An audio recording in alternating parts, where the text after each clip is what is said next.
En este nuevo circuito vamos a ver de nuevo el oscilador.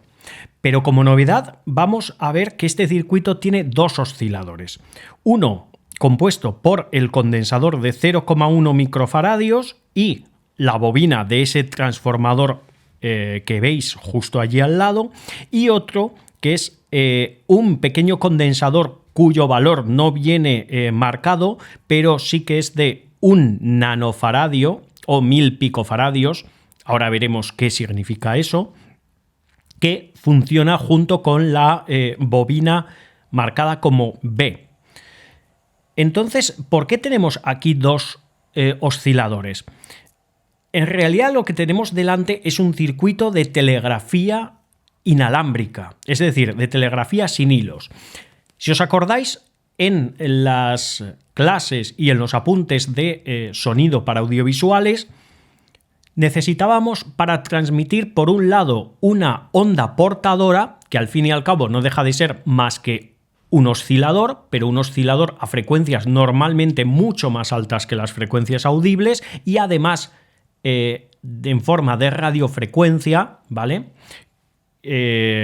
Son ondas electromagnéticas, son de distinta característica que las ondas sonoras, y esas las va a crear el condensador de 1 nanofaradio y la bobina B. Eso que tenemos allí es un oscilador de radiofrecuencia, pero que al fin y al cabo funciona igual que el oscilador que hemos visto antes. Y ya veis que precisamente emplea el mismo condensador de 0,047 microfaradios para ir dando distintos impulsos de señal a ese oscilador. ¿De acuerdo? Lógicamente todo esto va a estar potenciado por un transistor, como no puede ser de otra manera, que es el BC337. Entonces, esa parte de allí de la derecha es un oscilador de radiofrecuencia. Vemos que allí a la salida del colector del transistor BC337 tenemos una línea que nos lleva a una antena. Ese es el icono de la antena, que hasta ahora no lo habíamos visto. Bien, entonces allí tenemos un oscilador de radiofrecuencia, que funciona, como digo, exactamente igual que el oscilador que hemos visto hasta ahora. Lo único que provoca frecuencias muchísimo más altas, del orden aquí aproximadamente de los 1000 kilohercios, ¿de acuerdo? Es decir, 1 megahercio, 1.000.000 de veces por segundo. Pero claro, aquí tendríamos una generación de una onda portadora. Si os acordáis, la onda portadora era la que necesitábamos para transmitir la información, pero en realidad la onda portadora no nos transmite ninguna información. ¿Por qué? Porque en el receptor tendríamos un filtro que eliminaría esa onda portadora y nos quedaríamos con las variaciones que le habríamos dado a esa onda portadora. Es decir, esa onda portadora siempre va a tener la misma frecuencia y la misma amplitud. Aquí entonces lo que necesitamos es variar esa onda portadora con un oscilador o con algún elemento que le aplique una señal de baja frecuencia.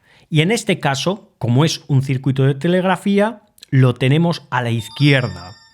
Si os fijáis, si nos deja de nuevo el teléfono móvil, si os fijáis, es un oscilador muy parecido, por no decir el mismo, que hemos trabajado hasta ahora. El oscilador de baja frecuencia lo tenemos formado por la bobina del transformador, por el condensador de 0,1 microfaradios, que es el que va a crear esa onda, y el de 0,047 microfaradios es el que va a crear los distintos impulsos a esa onda, es decir, es el que le va a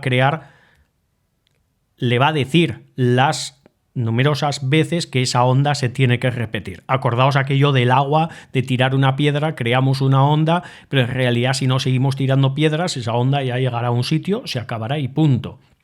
Y eso no nos sirve para crear una señal, ¿vale?, que dure en el tiempo.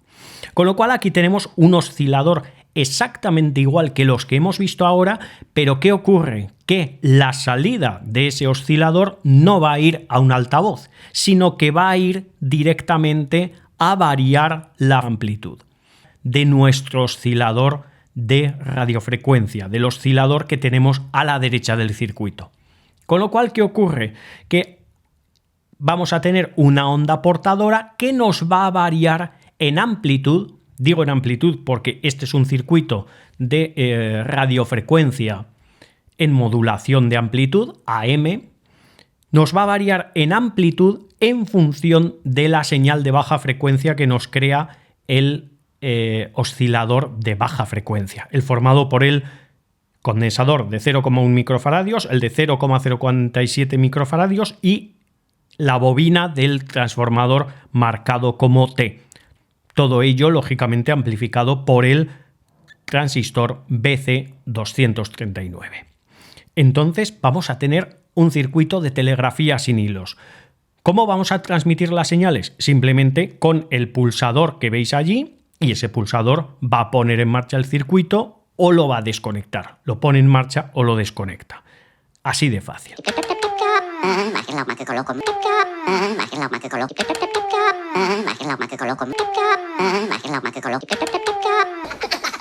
Vemos ya el circuito montado prácticamente del todo, con su transformador que formará parte del circuito de baja frecuencia, sus condensadores, etc. Pero ¿por qué digo prácticamente? Digo prácticamente porque lo que nos falta es esto. Lo que nos falta es el circuito de radiofrecuencia, el circuito que hace oscilar, que crea la oscilación de radiofrecuencia y que será fundamental para crear esa onda portadora que luego vamos a modular con nuestro circuito oscilador de baja frecuencia. Ahora que lo tenemos perfectamente enfocado, vemos el valor del condensador, pone 102. Acordaos que las dos primeras cifras son cifras absolutas, es 10 y 2 es por el número que hay que multiplicar el anterior, es decir, 10 por 100, con lo cual 1000. En este caso se refiere a picofaradios y 1000 picofaradios es un nanofaradio.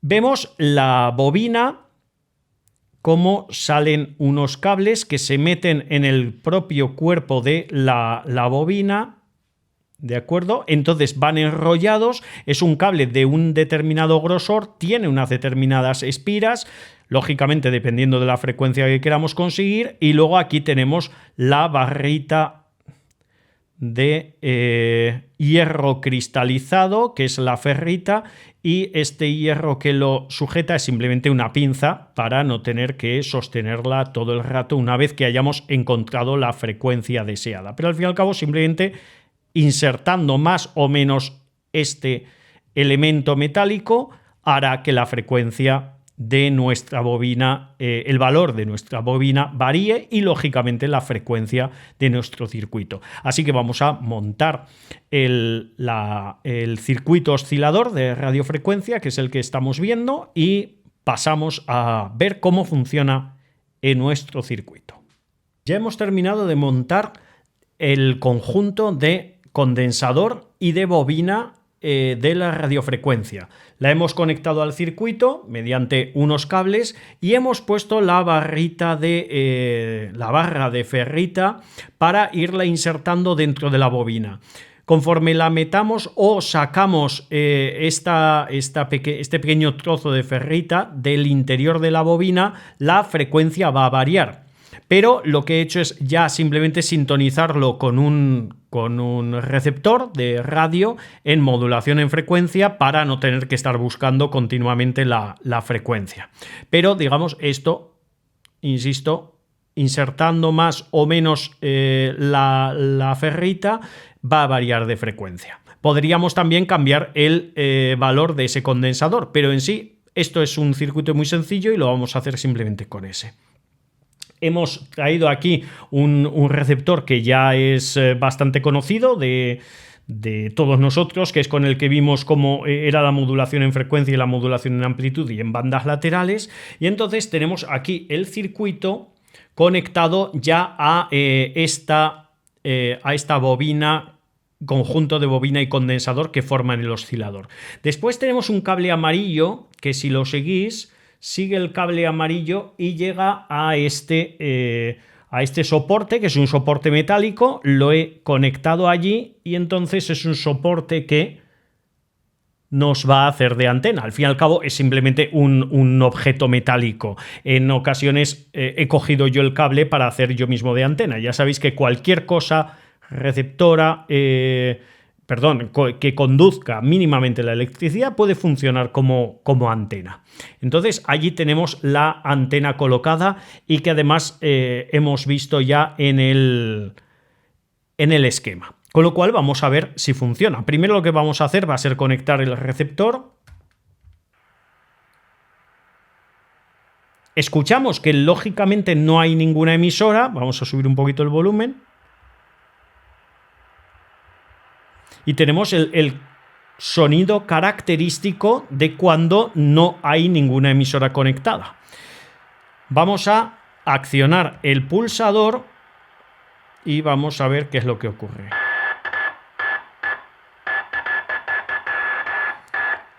Está recibiendo la señal.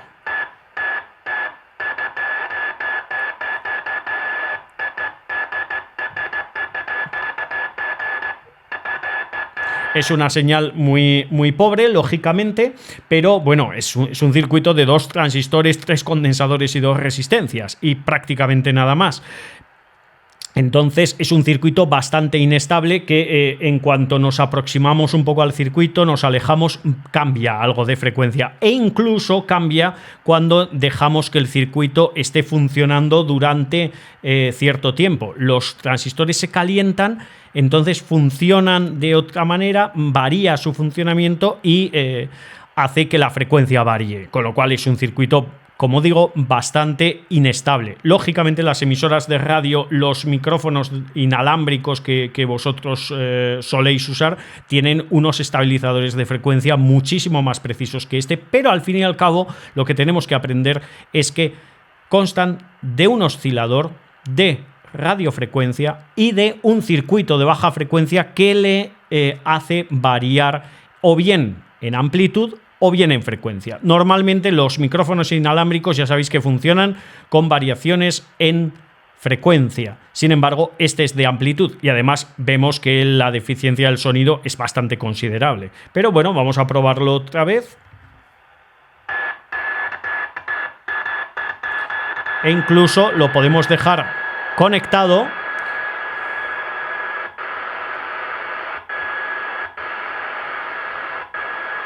Y podemos ver cómo recibe perfectamente alrededor de 1278 kilohercios. 1275, 1278. Vamos a apagarlo.